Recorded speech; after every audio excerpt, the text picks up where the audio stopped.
നമസ്കാരം. നവതിയിലെത്തി നിൽക്കുന്ന കവിവര്യൻ George Thomas സാറിന്റെ അനുഭവങ്ങൾ എപ്പിസോഡുകളാവുകയാണ്. 1960കളിൽ മലയാള കവിതയുടെ ആധുനികതയുടെ പാതയിൽ മുൻപേ ഗമിച്ച തീവ്ര വെളിച്ചമായിരുന്നു ജോർജ് തോമസ് സാറിന്റെ കവിതകൾ. മലയാള കവിതയ്ക്കുണ്ടായ വലിയ നഷ്ടമായിരുന്നു ജോർജ് തോമസ് സാറിന്റെ കവിതകളുടെ നമസ്കാരം. എങ്കിലും പി രാമൻ ആ കവിതകളെ വീണ്ടെടുത്തു. 2021 നവംബറിൽ അദ്ദേഹത്തിന്റെ സമ്പൂർണ്ണ കവിതകൾ കേരള സാഹിത്യ അക്കാദമി പുസ്തകമായി പ്രസിദ്ധീകരിച്ചു. ജോർജ് തോമസ് സാറിനും അദ്ദേഹത്തിന്റെ കവിതകൾക്കും ഭാവുകങ്ങൾ നേർന്നുകൊണ്ട് അദ്ദേഹത്തിന്റെ ഒരു കവിത വായിക്കും. ചില സ്വിച്ചുകൾ കെടുത്താനാവുന്നില്ല, ഒഴിഞ്ഞു പോകേണ്ട വീട്ടിൽ ചില ബൾബുകൾ തെളിഞ്ഞു തന്നെ നിൽക്കുന്നു, ഒഴിഞ്ഞു പോയേ തീരൂ, കസേരകൾക്ക് അവകാശികൾ വേറെയുണ്ട്, ഒഴിഞ്ഞു പോയേ തീരൂ. 1935 ജനിച്ച ഒരാളാണ്. അപ്പോൾ എനിക്ക് 90 വയസ്സുണ്ടെന്ന് കണ്ടെത്താൻ പ്രയാസം. അപ്പം അതിന് എൻ്റെ പിതാവ് ഒരു മാഷായി. പിതാവിൻ്റെ കൂടി വിദ്യാർത്ഥി എന്ന നിലയിൽ ഞാൻ പഠിച്ചിട്ടുണ്ട്. അതിനുശേഷം ഹൈസ്കൂൾ ലെവലിലെത്തിയപ്പോൾ എൻ്റെ സഹോദരൻ പി ടി തോമസ് എഴുത്തുകാരനാണ്. അദ്ദേഹം അധ്യാപകനായിട്ട് വന്നു. അദ്ദേഹത്തിൻ്റെ ക്ലാസ്സിൽ ഞാൻ പഠിച്ചിട്ടുണ്ട്. എനിക്ക് വീട്ടിൻ്റെയും പിതാവിൻ്റെയും പിന്നെ സഹോദരൻ്റെയും ശിഷ്യനാകാനുള്ള ഒരു ഭാഗ്യം കിട്ടി. ഞാൻ പഠിച്ചുകൊണ്ടിരുന്നപ്പോൾ ഹൈസ്കൂൾ ലെവലിൽ പഠിച്ചുകൊണ്ടിരിക്കുന്നു. ഈ കവിത എഴുതുക എന്നുള്ളത് എനിക്കൊരു ഹരമായി. പ്രധാനപ്പെട്ട കാരണം എൻ്റെ പിതാവ് ജോലി ചെയ്യുന്ന സ്കൂളിൽ ഒരു പബ്ലിക് ലൈബ്രറി ഉണ്ടായിരുന്നു. ലൈബ്രറിയിൽ പോയിരുന്ന് പുസ്തകങ്ങൾ മറിച്ചു നോക്കുന്ന ഒരു സ്വഭാവം ഉണ്ടായി. അങ്ങനെ എനിക്ക് കുഞ്ചൻ നമ്പ്യാർ എന്ന കവിയുടെ ഒരു കവിതാ സമാഹാരം കിട്ടി. അത് വായിച്ചാണ് എനിക്ക് ഈ കവിത എഴുതാനുള്ള ഒരു പ്രവണത. അതിനുശേഷം ഞാൻ സ്വന്തമായി കവിതകൾ എഴുതുകയും 15 വയസ്സ് പ്രായമുള്ളപ്പോൾ പൗരന്ത്യനും കേരളഭൂഷണം, ദീപിക എന്നീ പ്രസിദ്ധീകരണങ്ങളിൽ അതിൻ്റെ വീക്കെൻഡ് എഡിഷൻ കവിതകൾ പബ്ലിഷ് ചെയ്തു. എങ്കിലും എൻ്റെ കോളേജ് വിദ്യാഭ്യാസ കാലത്ത് ഞാനിങ്ങനെ കവിതകൾ എഴുതുന്ന സ്വഭാവം ഉണ്ടായിരുന്നു. അന്ന് ഞാൻ എസ് പി കോളേജ്,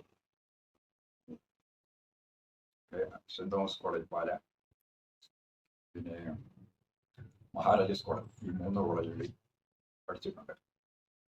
ആ പഠിക്കുന്ന കാലത്ത് എസ് പി കോളേജിൽ പോകണമെങ്കിൽ വളരെ കഷ്ടപ്പെട്ട ബസ്സിൽ കയറി വേണം പോകാൻ.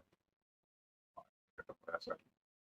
അത് കഴിഞ്ഞ് സെൻറ് തോമസ് കോളേജിൽ BSc പഠിച്ചു. അതിനുശേഷം മഹാരാജാസിൽ മലയാളം പിന്നെ ഞാൻ എസ് പി കോളേജിലാണ് ആദ്യം പഠിച്ചത്. അന്ന് ഒരു ഡിഗ്രി ഒന്നുമില്ല. അന്ന് ഇന്റർമീഡിയറ്റ് ആയിരുന്നു. ഇന്റർമീഡിയറ്റ് പഠിക്കാൻ വേണ്ടി S P college college Changanassery college ചങ്ങനാശ്ശേരിയിലാണ് പോകേണ്ടി വന്നത്. അവിടെ വരെ പോകാൻ വണ്ടികളുടെ ബുദ്ധിമുട്ടുണ്ടായിരുന്നു. വലിയ കഷ്ടപ്പെട്ടാണ് അവിടെ 2 വർഷം പഠിച്ചത്. അതിനുശേഷം സെൻറ് തോമസ് കോളേജ് പാല, അവിടെ BSc കോളേജ് സയൻസ്.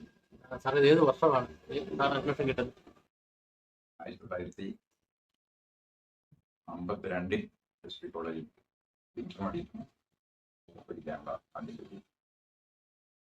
അതിനുശേഷം പിന്നെ സെൻറ് തോമസ് കോളേജിൽ BSc പഠിച്ചു.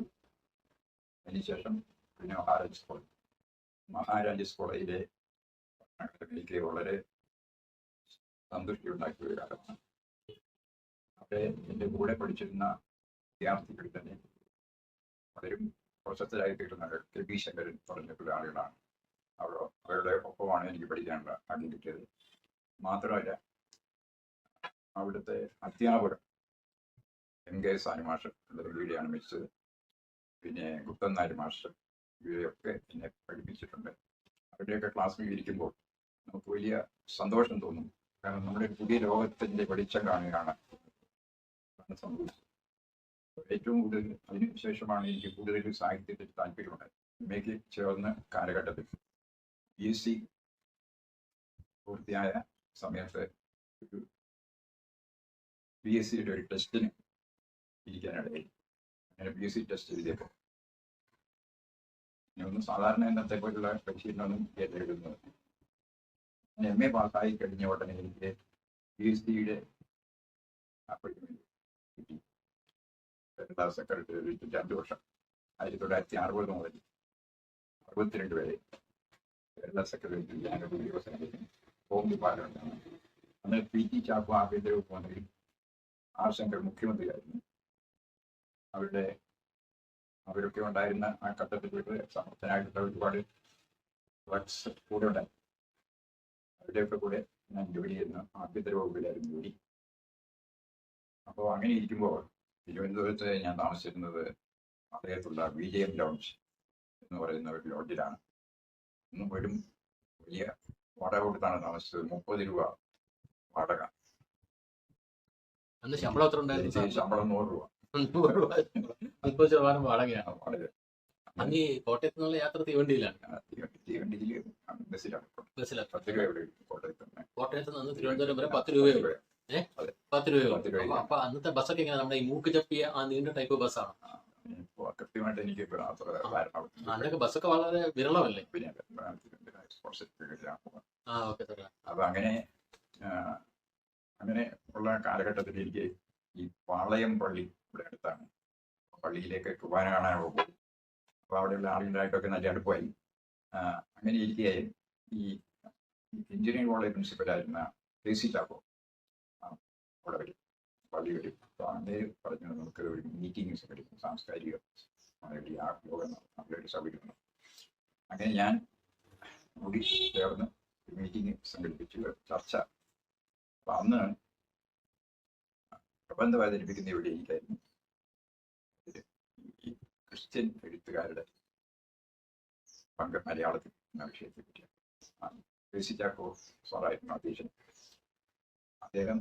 അദ്ദേഹത്തിന്റെ അധ്യക്ഷത കൂടിയ യോഗത്തിൽ ഞാൻ പ്രബന്ധം അവതരിപ്പിച്ചു. പ്രബന്ധം അവതരിപ്പിച്ചപ്പോൾ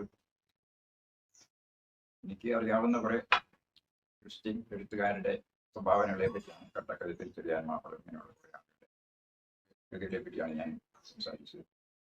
ഞാൻ സംസാരിച്ച് കേൾക്കുന്നപ്പോൾ ഞാൻ 43 പുസ്തകങ്ങൾ എഴുതിയിട്ടാണ്.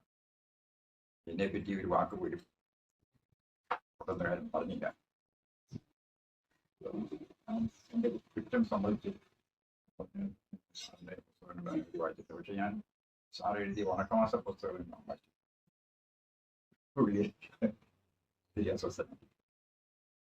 അതിന് രോഹിതരായിരുന്നു. അങ്ങനെ ഇരിക്കുകയാണ് Saint Thomas college principal Saint Thomas കുര്യത്താണ്.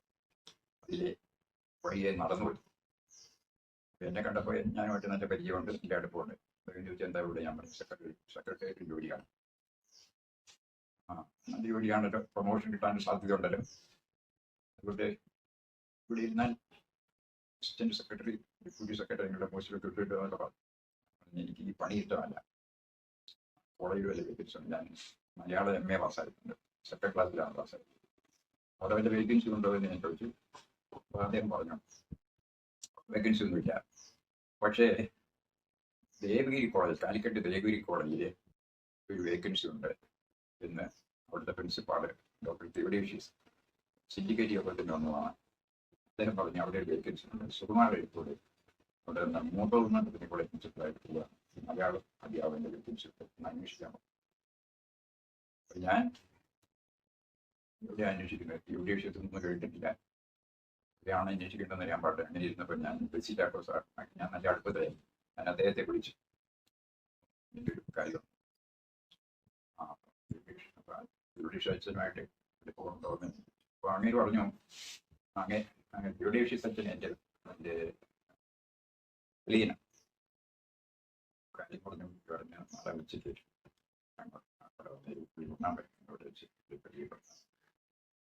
അങ്ങനെ പിറ്റേ ദിവസം ഉച്ചയ്ക്ക് കൊണ്ടുകൊണ്ടിരുന്ന സമയത്താണ് ഞാൻ ചെന്നപ്പോൾ അങ്ങനെ അതിനുശേഷമാണ് കഴിഞ്ഞിറങ്ങി വന്നപ്പോൾ എന്നെ പരിചയപ്പെടുത്തി. അപ്പോൾ അദ്ദേഹം ചില ചോദ്യങ്ങളൊക്കെ എന്നോട് ചോദിച്ചു.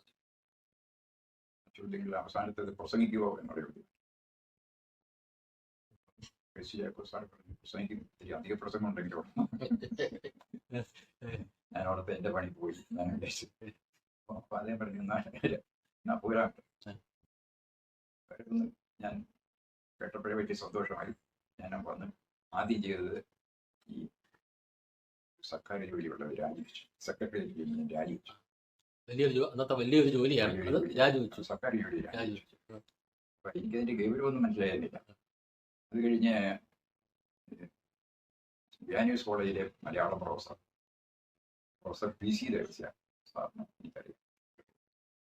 എൻ്റെ ആദ്യകാല കവിതകൾ പ്രസിദ്ധം ചെയ്തത് അദ്ദേഹത്തിൻ്റെ ജയഭാരതം എന്ന് പറയുന്ന ആശയം. ആരോ എനിക്കൊരു അഡ്രസ് തന്നു. ഞാനൊരു 4 കവിത നോട്ടയച്ചു കൊടുത്തു. എവിടെയെങ്കിലും പ്രസംഗിക്കും, വിദ്യാർത്ഥിക്കാലം. അപ്പം എനിക്ക് ആദ്യം പ്രസിദ്ധീകരിച്ചു കൊടുക്കുന്ന കവിത ജീവിതഗ്രന്ഥം എന്നൊരു കവിത. ആ കവിതയുടെ ആദ്യത്തെ 4 വരികൾ ഞാൻ പാടാം. ആളുകൾ ഓരോന്നല്ലി ജീവിത ഗ്രന്ഥത്തിന്റെ താളുകൾ, അതിൽ ചിലത് എഴുതാനുണ്ടേവർക്ക്. ആളുകൾ ഓരോന്നല്ലി ജീവിത ഗ്രന്ഥത്തിന്റെ താളുകൾ, അതിൽ ചിലത് എഴുതാനുണ്ടേവർക്ക്. അത്രേ എനിക്ക് കിട്ടുള്ളൂ. പിന്നീട് അതിനെ കുറിച്ചൊന്നും കിട്ടിയില്ല. അതിൻ്റെ അവസാനം പബ്ലിഷ് ചെയ്ത കംപ്ലീറ്റ് വർക്ക്സിന്റെ ചേർത്തിട്ട് അദ്ദേഹം എൻ്റെ 4 കവിതകളും 4 മാസമായി തുടരെ പബ്ലിഷ് ചെയ്തു. എനിക്ക് ഞാൻ എഴുതുന്നതൊക്കെ പബ്ലിഷബിളാണ് എന്നൊരു തോന്നലുണ്ടായപ്പോഴാണ്. അപ്പോൾ അദ്ദേഹത്തെ ഞാൻ പോയി. അപ്പം അദ്ദേഹത്തെ പോയി കണ്ടപ്പോൾ അദ്ദേഹം എന്നോട് ചോദിച്ചു, എഴുത്തു വല്ലതും തന്നിട്ടുണ്ടോ? എഴുത്തും തന്നിട്ടുണ്ട്, വാക്കാൽ പറഞ്ഞതേ ഉള്ളൂ. ഞാൻ തേവര കോളേജിൽ കർമ്മലിത്താക്കാരുടെ കോളേജിൽ പഠിപ്പിച്ച ആളാണ്. അച്ഛന്മാരെ വിശ്വസിക്കാവോ എന്നൊരു ചോദ്യം എന്നോട് ചോദിച്ചു. അപ്പൊ തന്നെ ഒരു പരവേശം കഴിക്കാം. ഇതിനെ പറ്റിയൊന്നും എനിക്ക് കൂടുതൽ അറിയാൻ പാടില്ല. ജോലിയും രാജിവെച്ചിരിക്കുന്നു. ഞാൻ ഏതായാലും ട്രെയിനിൽ കയറി അന്ന് തന്നെ രാത്രി എന്തും സംഭവിക്കട്ടെ എന്നുള്ള പാട്ട് യാത്ര ചെയ്ത് കോഴിക്കോട്ട് ഇറങ്ങി. അദ്ദേഹത്തിന്റെ ഒരു കവിതയും കൂടെ നമ്മൾക്ക് വായിക്കാം. മൗനം. കൊമ്പിലുണങ്ങിയ കായ്കൾ മാതിരി പൊട്ടിത്തെറിക്കുന്നു മൗനം. ചുറ്റിലുമൊട്ടേറെ സർഗോർജ വിത്തുകൾ പൊട്ടിമുളയ്ക്കുന്നു വീണ്ടും.